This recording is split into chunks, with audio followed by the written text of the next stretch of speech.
والجنوب الشرقي للبلاد وكذا المنطقة الشرقية. يرتقب أيضا نزول أمطار فوق السهول الممتدة من أسف إلى قنيطرة والأطلسين الكبير والمتوسط والسايس والواجهة المتوسطية.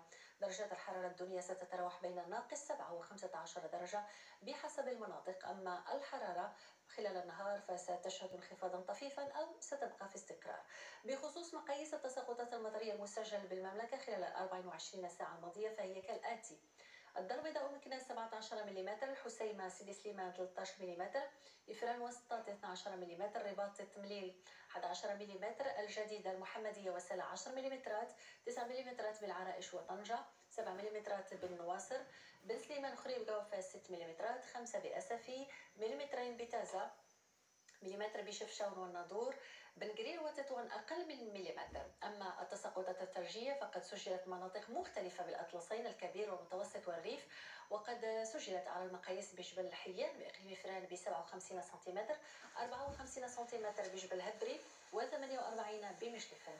أما باقي التفاصيل فتتابعونها ضمن نشرة الأحوال الجوية عقب هذه النشرة.